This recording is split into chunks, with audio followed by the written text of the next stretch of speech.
Bank କିପରି କାମ କରେ? ଆମ ଟଙ୍କା ବ୍ୟାଙ୍କରେ ରହିଲେ କ'ଣ ହୁଏ?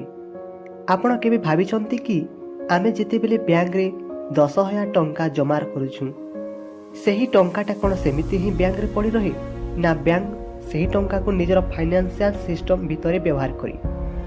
ଆଉ ସବୁଠାରୁ ବଡ଼ ପ୍ରଶ୍ନ, ବ୍ୟାଙ୍କ ନିଜେ ଟଙ୍କା ରୋଜଗାର କରେ କିପରି?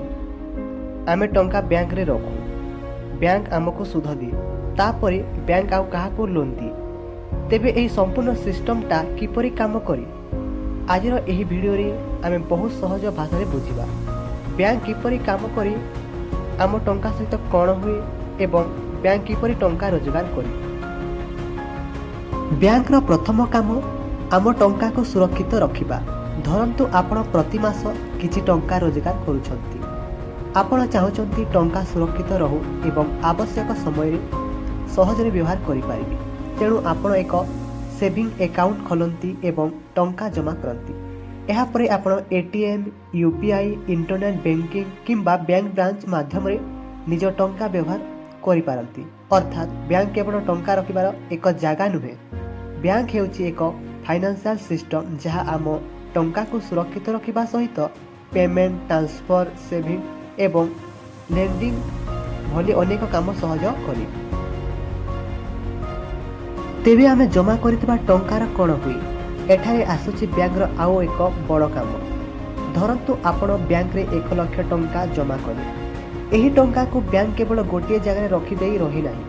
ବ୍ୟାଙ୍କ ତା'ର ସମଗ୍ର ଡିପୋଜିଟ୍ ବେସ୍, ନିଜର ଫଣ୍ଡସ୍ ଏବଂ ରେଗୁଲେଟରୀ ରିକ୍ୱାରମେଣ୍ଟସକୁ ଧ୍ୟାନରେ ରଖି ଟଙ୍କାର ବିଭିନ୍ନ ଅଂଶକୁ ଲିକ୍ୱିଡିଟି ଏବଂ ଲେଣ୍ଡିଂ ଭଳି କାମରେ ବ୍ୟବସ୍ଥା କରେ। ଏହି କାରଣରୁ ବ୍ୟାଙ୍କ ଗୋଟିଏ ମଧ୍ୟସ୍ଥ ଭାବରେ କାମ କରେ। ଏକପଟେ ଯେଉଁମାନଙ୍କ ପାଖରେ ଟଙ୍କା ସଞ୍ଚୟ ଅଛି ସେମାନଙ୍କ ଠାରୁ ଡିପୋଜିଟ୍ ନିଏ, ଆଉ ଅନ୍ୟପଟେ ଯେଉଁମାନଙ୍କୁ ଘର, ବିଜନେସ୍, ଏଜୁକେସନ୍ କିମ୍ବା ଅନ୍ୟ କାମ ପାଇଁ ଟଙ୍କା ଦରକାର ସେମାନଙ୍କୁ ନିୟମ ଓ ଯୋଗ୍ୟତା ଅନୁସାରେ ଲୋନ୍ ଦିଏ। ଏହିପରି ଭାବରେ ଟଙ୍କା ଇକୋନୋମି ଭିତରେ ଚଳାଚଳ କରିଥାଏ। ବ୍ୟାଙ୍କ ଲୋନ୍ ଦେଇ କିପରି ରୋଜଗାର କରେ? ଏବେ ଆସନ୍ତୁ ଆମେ ସବୁଠାରୁ ଇଣ୍ଟରେଷ୍ଟିଂ ପାର୍ଟକୁ ଯିବା। ଧରନ୍ତୁ ବ୍ୟାଙ୍କ ଆପଣଙ୍କ ଡିପୋଜିଟ୍ ଉପରେ କିଛି ଇଣ୍ଟରେଷ୍ଟ ଦେଉଛି। ଅନ୍ୟପଟେ ବ୍ୟାଙ୍କ ଯେତେବେଳେ କାହାକୁ ଲୋନ୍ ଦିଏ ସେହି ଲୋନ୍ ଉପରେ ଇଣ୍ଟରେଷ୍ଟ ନେଇଥାଏ।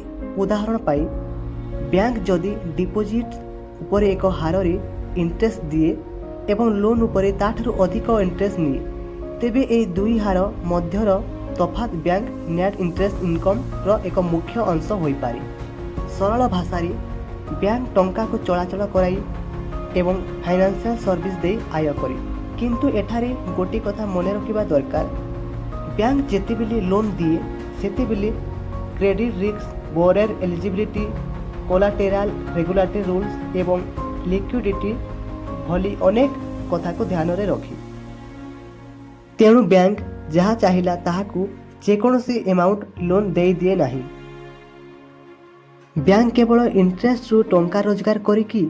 ନା, ବ୍ୟାଙ୍କର ଇନକମ୍ର ଆଉ କିଛି ସୋର୍ସ ମଧ୍ୟ ଅଛି, ଯେପରିକି ଲୋନ୍ ପ୍ରୋସେସିଂ ଚାର୍ଜେସ୍, କିଛି ଆମାଉଣ୍ଟ ଓ service charges, card related charges ଏବଂ ଅନ୍ୟ ଫାଇନାନ୍ସିଆଲ ସର୍ଭିସରୁ ଆସୁଥିବା ଇନକମ୍। କିନ୍ତୁ ଏହି ଚାର୍ଜେସ୍ ସବୁ ବ୍ୟାଙ୍କରେ ସମାନ ନୁହେଁ। କେଉଁ ସର୍ଭିସ ପାଇଁ କେତେ ଚାର୍ଜ ଲାଗିବ ତାହା ବ୍ୟାଙ୍କ ଏବଂ ପ୍ରଡ଼କ୍ଟ ଅନୁସାରେ ଅଲଗା ହୋଇପାରେ। ଆଜିର ବ୍ୟାଙ୍କ କେବଳ ବ୍ରାଞ୍ଚ ନୁହେଁ। କିଛି ବର୍ଷ ପୂର୍ବରୁ ବ୍ୟାଙ୍କିଂ କରିବା ପାଇଁ ଆମକୁ ପ୍ରାୟ ସବୁ କାମ ପାଇଁ ବ୍ୟାଙ୍କ ବ୍ରାଞ୍ଚ ଯିବାକୁ ପଡ଼ୁଥିଲା। କାହାକୁ ମଧ୍ୟ ନିଜର OTP, ATM ପିନ୍, CVV କିମ୍ବା ଇଣ୍ଟରନେଟ୍ ବ୍ୟାଙ୍କିଂ ପାସୱାର୍ଡ କୁହନ୍ତୁ ନାହିଁ। ଧରନ୍ତୁ କେହି ଆପଣଙ୍କୁ ଫୋନ୍ କରି କହିଲା, ଆପଣଙ୍କ ବ୍ୟାଙ୍କ ଆକାଉଣ୍ଟ ବନ୍ଦ ହୋଇଯିବ, ଏବେ OTP କୁହନ୍ତୁ, ତେବେ ସାବଧାନ। ଫୋନ୍ କରୁଥିବା ବ୍ୟକ୍ତି ନିଜକୁ ବ୍ୟାଙ୍କ ଏମ୍ପ୍ଲୟି ବୋଲି ପରିଚୟ ଦେଲେ ମଧ୍ୟ OTP କିମ୍ବା ପିନ୍ କାହାକୁ ଦିଅନ୍ତୁ ନାହିଁ। ସନ୍ଦେହ ହେଲେ ନିଜ ବ୍ୟାଙ୍କର ଅଫିସିଆଲ କଷ୍ଟମର କେୟାର ଚ୍ୟାନେଲ ମାଧ୍ୟମରେ ଯୋଗାଯୋଗ କରନ୍ତୁ। ମନେ ରଖନ୍ତୁ, ଆପଣଙ୍କ ବ୍ୟାଙ୍କିଂ ଇନଫର୍ମେସନ୍ ଯେତେ ପ୍ରାଇଭେଟ୍, ଆପଣଙ୍କ ମନି ସେତେ ସେଫ୍। ତେବେ ଆଜି ଆମେ କ'ଣ ଶିଖିଲୁ? ଆଜି ଆମେ ବୁଝିଲୁ ବ୍ୟାଙ୍କର କାମ କେବଳ ଆମ ଟଙ୍କା ରଖିବା ନୁହେଁ। ବ୍ୟାଙ୍କ ଆମକୁ ଡିପୋଜିଟ୍ ରଖିବାର ସୁବିଧା ଦିଏ, ଟଙ୍କା ଟ୍ରାନ୍ସଫର ଏବଂ ପେମେଣ୍ଟକୁ ସହଜ କରେ, ନିୟମ ଅନୁସାରେ ଲୋନ୍ ଦିଏ, FD ଏବଂ ଅନ୍ୟ ଫାଇନାନ୍ସିଆଲ ପ୍ରଡ଼କ୍ଟ ଦିଏ ଏବଂ ଆମର ଦୈନନ୍ଦିନ ଫାଇନାନ୍ସିଆଲ ଲାଇଫକୁ ସହଜ କରିଥାଏ। ସରଳ ଭାଷାରେ କହିଲେ ଆମେ ଟଙ୍କା ସଞ୍ଚୟ କରୁ, ବ୍ୟାଙ୍କ ସେହି ଫାଇନାନ୍ସିଆଲ ସିଷ୍ଟମ ମଧ୍ୟରେ ଟଙ୍କାର ପ୍ରବାହକୁ ସହଜ କରେ ଏବଂ ଏହି ସିଷ୍ଟମ ମାଧ୍ୟମରେ ଲୋକ, ବିଜନେସ୍ ଓ ଇକୋନୋମି ମଧ୍ୟରେ ଟଙ୍କା ଚଳାଚଳ କରେ। ତେଣୁ ପରବର୍ତ୍ତୀ ଥର ଯେତେବେଳେ ଆପଣ ATM କାର୍ଡ଼ ବ୍ୟବହାର କରିବେ କିମ୍ବା UPIରେ ପେମେଣ୍ଟ କରିବେ, ମନେ ରଖନ୍ତୁ ଆପଣଙ୍କ ହାତରେ ଥିବା ମୋବାଇଲର ପଛରେ ଗୋଟିଏ ବଡ଼ ବ୍ୟାଙ୍କିଂ ସିଷ୍ଟମ କାମ କରୁଛି। ଯଦି ଆପଣଙ୍କୁ ଏହି ଭିଡ଼ିଓ ଭଲ ଲାଗିଥାଏ, ମନି କି କାହାଣୀକୁ ସବସ୍କ୍ରାଇବ୍ କରନ୍ତୁ, କାରଣ ଏଠାରେ ଆମେ ଟଙ୍କା ବିଷୟରେ କଥା ହେବା ସରଳ ଭାଷାରେ, ଆପଣଙ୍କ ଭାଷାରେ। ଧନ୍ୟବାଦ।